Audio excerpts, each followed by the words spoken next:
Lagi hujan kayak gini emang paling bener nih pesen mie.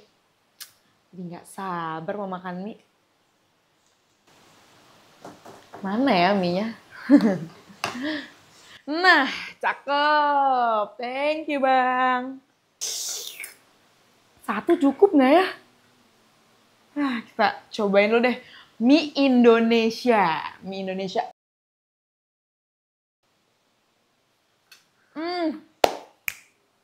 Cocok, best banget. Pesen satu lagi nggak ya? Tapi ngomong-ngomong soal mie nih ya. Enak sih. Rasanya mah enak ya ini, tapi nggak ngomongin rasa nih. Ngomongin bahan baku ya. Mie itu terbuat dari gandum nggak sih? Kayaknya gandum deh harusnya ya. Apa tepung ya? Daripada bingung ya, mendingan udah canggih zaman. Satu suap dulu, baru kita searching.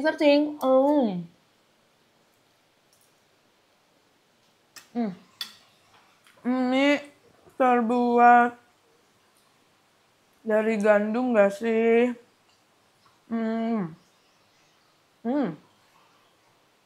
Bener nih, ternyata mie terbuat dari gandum.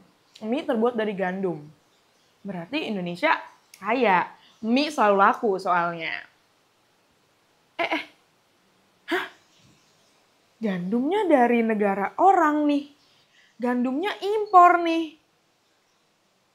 Mie dari gandum. Mie-nya mie Indonesia. Gandumnya dari luar. Coba ya kita lihat ya. Impor gandum. Waduh, impor gandum sendiri aja udah 2,5 miliar US dollar. Setara 35 triliun rupiah. Setahun 35 triliun rupiah buat impor gandum aja. Pantesan aja waktu itu Jokowi sempet concern buat masalah impor-impor kayak gini. Masalahnya ya, impornya tuh kan mie menjadi makanan paling tinggi gitu ya bisa dibilang. Siapa sih yang gak suka mie Indonesia? Rasanya jos, maknyus, dan segala macam sempurna gitu ya. Penjualannya tinggi. Tapi kalau emang impor, kan keuntungannya bukan buat negara ini ya. Keuntungannya kan buat negara luar ya. Jadi yang untung orang luar dong. Gimana dong? Udah lah, mendingan makan dulu aja mie-nya.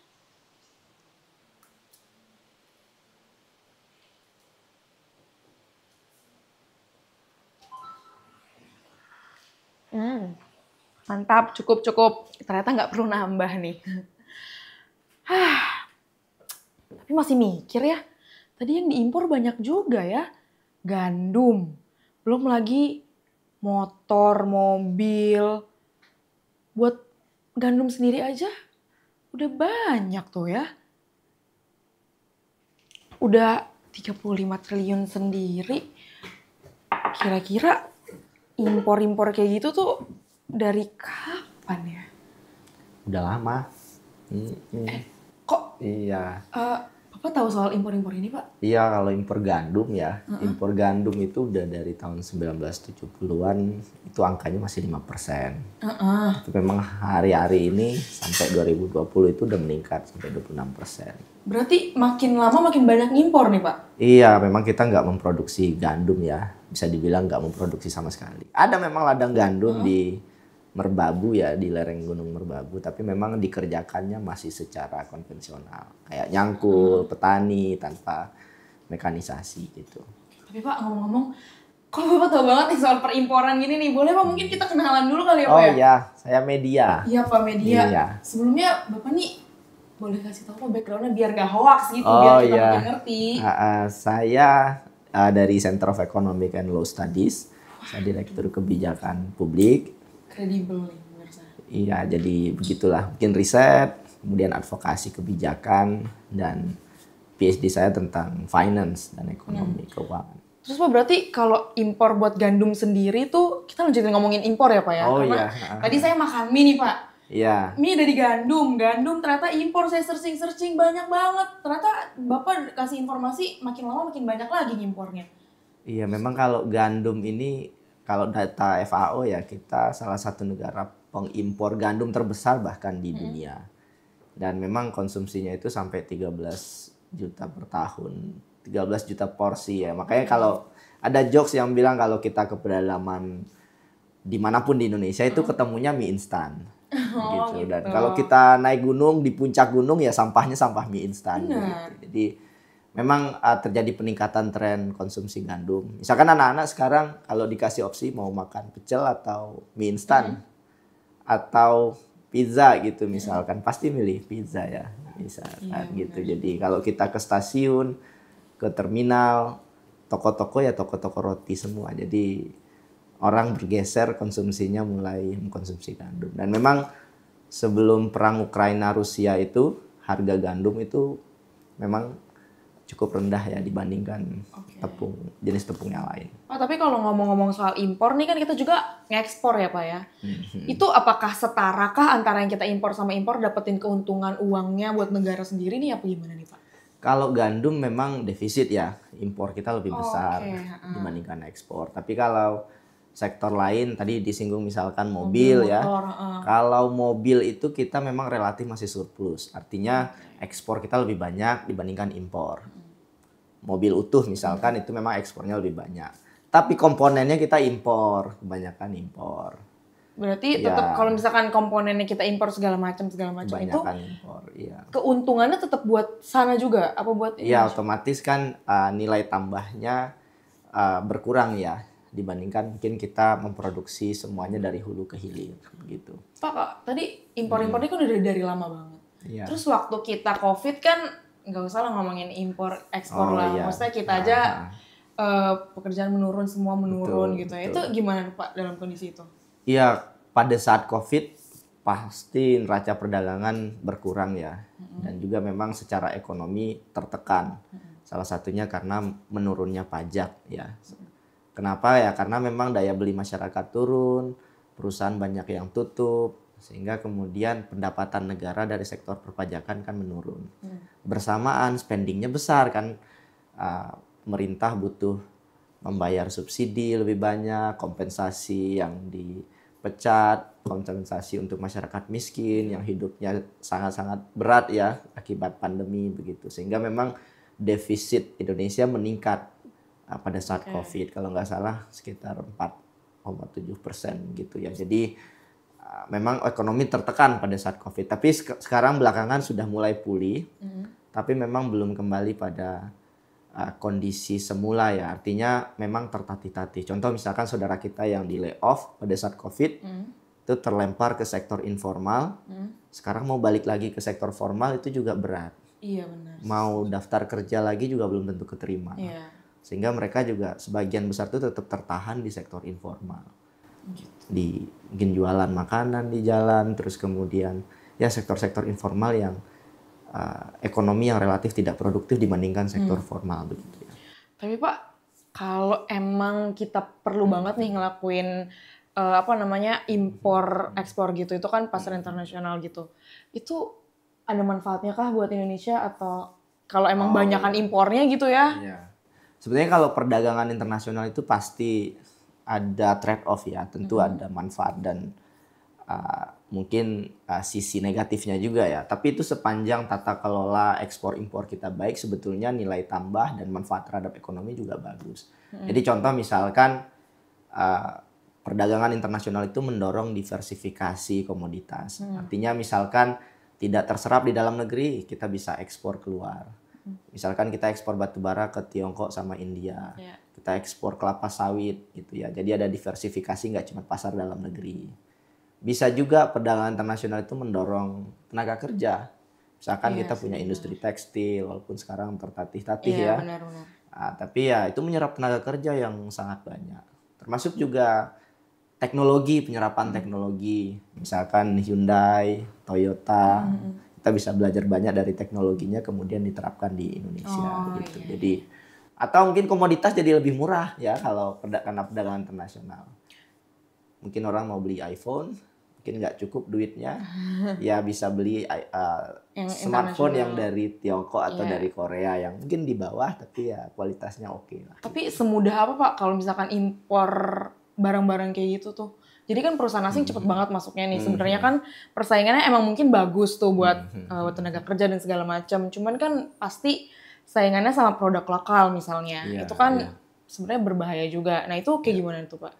Iya, memang dalam skema perdagangan ada yang disebut dengan seberapa kompetitif produk Indonesia dibandingkan produk lain gitu ya. Memang mustahil ada negara yang punya keunggulan kompetitif di semua lini. Itu memang relatif mustahil. Tapi memang di banyak negara, termasuk di negara-negara emerging market seperti Indonesia, tantangannya adalah mendorong industri yang sudah ada, yang sudah kompetitif, dan pada saat bersamaan mengurangi ketergantungan terhadap produk-produk impor. Jadi ada banyak cara sebetulnya mengurangi ketergantungan, tapi pada prinsipnya itu dilakukan untuk mengatasi defisit neraca perdagangan. Artinya kan kita maunya ekspor ya. Iya benar. Nilai tambahnya lebih banyak, duit kita juga lebih banyak supaya bisa digunakan untuk subsidi ya, untuk kita-kita ini. Iya, ujung-ujungnya kita lagi kan Ya, kita lagi. supaya kita naik KRL gratis misalnya, Iya. atau ya semuanya disubsidi lah kalau bisa ya untuk kita-kita ini.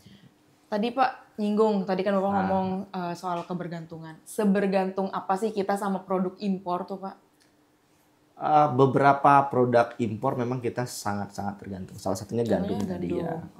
Dan beberapa produk lain kita ketergantungannya luar biasa. Salah satu alasannya memang karena industri kita ya, industri manufaktur misalkan, itu kontribusinya relatif menurun.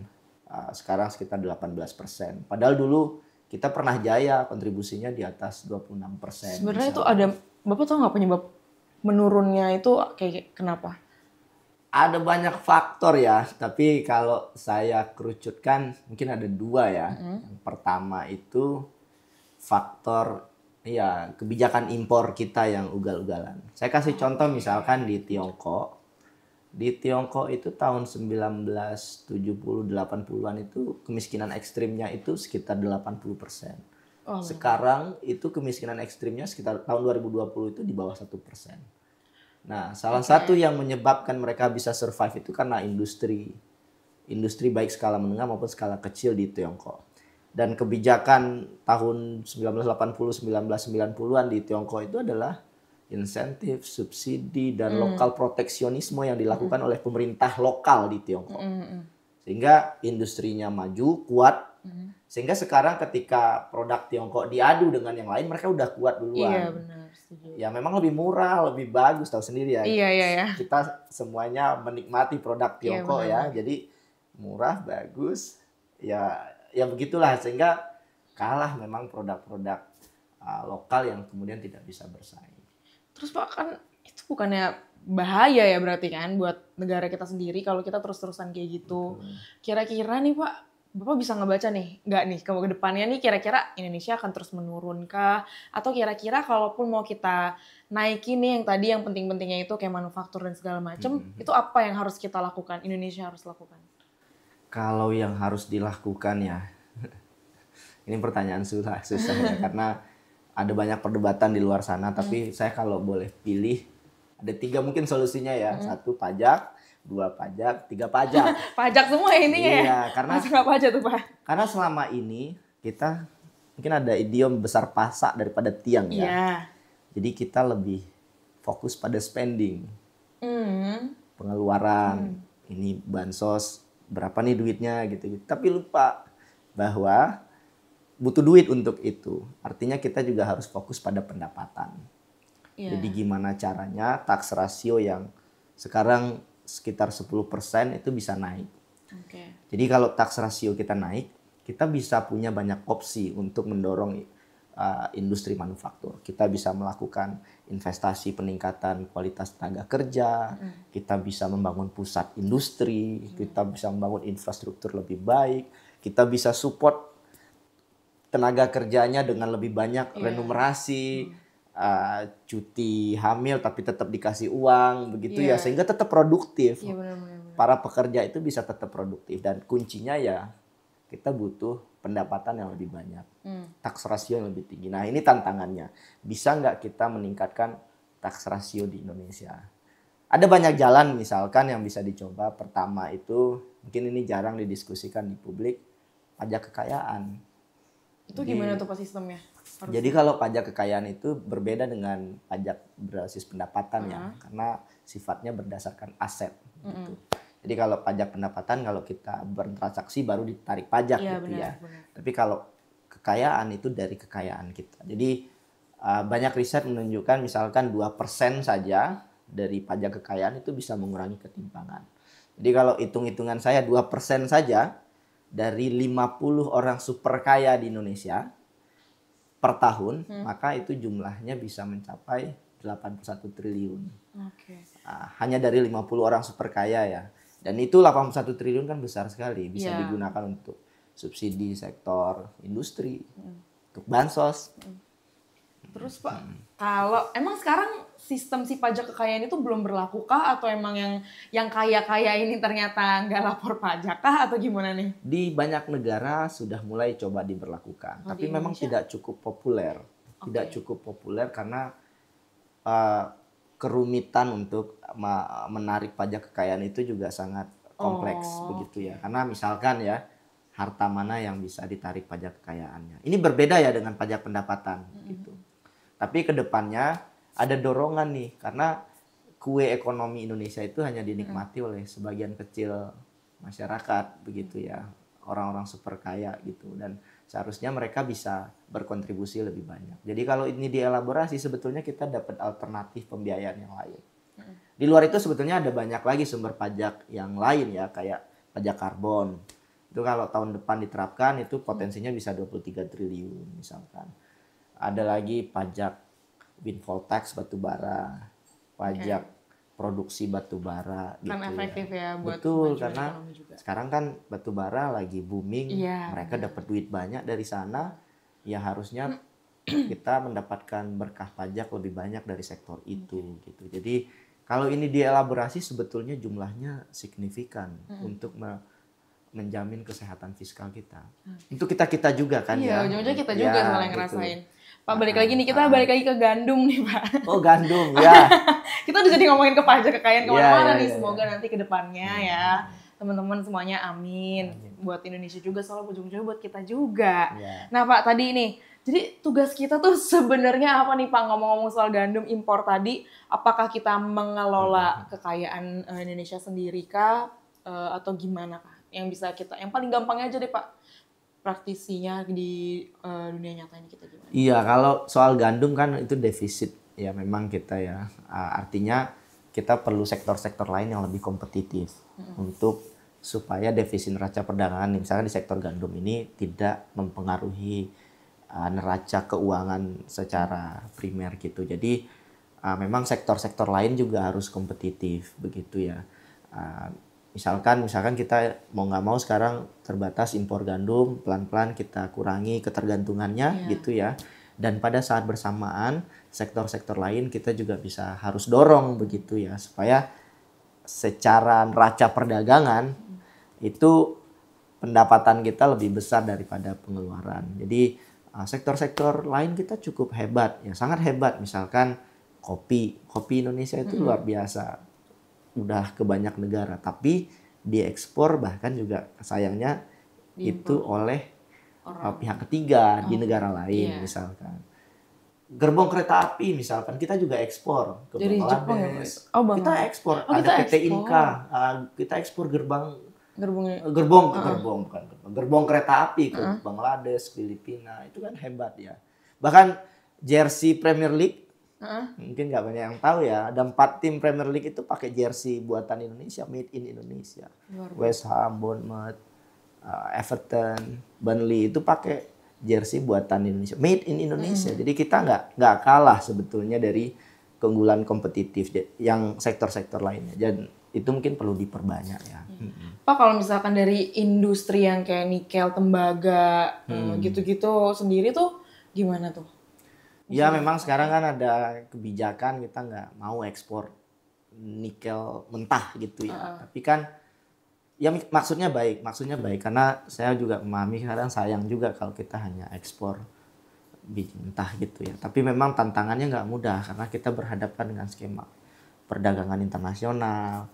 Banyak yang mengkritik, wah apaan Indonesia kok melarang gitu-gitu ya, karena mempengaruhi struktur perdagangan nikel global. Jadi memang kita butuh diplomasi high level ya di skala global, melawan kekuatan-kekuatan dari negara-negara besar yang bergabung. Itu mereka kayak satu perguruan di situ ya, di WTO misalkan, melawan negara-negara berkembang seperti Indonesia gitu. Mereka bergabung untuk gimana caranya nggak ada proteksionisme, gimana caranya free trade tetap terjamin supaya mereka mendapatkan manfaat gitu. Dan WTO ya melarang subsidi gitu sebetulnya untuk sektor-sektor tertentu. Yang nggak fair juga sebetulnya, karena dulunya negara maju itu mensubsidi sektor-sektor komoditas unggulan mereka. Gitu. Oh, tapi kalau masalah kita ngomongin nikel, tembaga dan segala macamnya, yang tadi kan yang nggak boleh ekspor mentah-mentah ke luar gitu ya, mesti diproses dulu segala macamnya. Itu kan yang anak-anak muda, yang kayak aku nih misalnya, itu kan nggak bisa menyentuh ke sana nih. Kira-kira yang anak muda lakuin aja deh Pak, gimana nih? Aku bisa apa kalau aku jadi kerja di tempat nikel terus aku rakit sendiri mobil dari nikel, kan nggak mungkin juga tuh ya. Iya, kalau untuk anak muda ya sekarang kan sifatnya ilmu itu multidisiplin ya. Iya. Artinya kalau kita paham ilmu sains, bersamaan kita juga paham ilmu ekonomi misalkan. Iya. Artinya kita butuh anak muda yang open mind dan terkoneksi satu sama lain. Tidak hanya dengan teman-teman di Indonesia yang hebat-hebat, orang Indonesia hebat-hebat sebetulnya.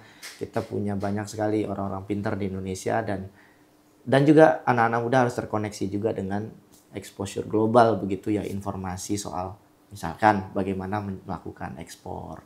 Artinya sehingga kita butuh anak muda yang juga menjadi pengusaha yang hebat begitu ya. Kita punya anak muda yang juga mungkin masuk ke politik.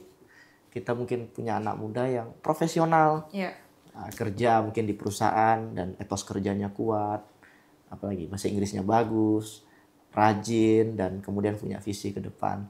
Jadi saya optimis kok sebetulnya kalau untuk anak muda ya, kita punya jutaan anak muda yang hebat. Iya, apalagi sekarang juga teknologi kan udah masif banget. Jadi kita juga bisa belajar di mana aja lebih cepat ya, ada AI juga ya. Iya, ada AI. Tapi justru itu serem sih. Saingannya robot soalnya ya. Tapi bahkan manusia sih. Kadang kalau di kampus itu dosennya kalah sama AI gitu ya. Kalau dalam artian apa nih Pak?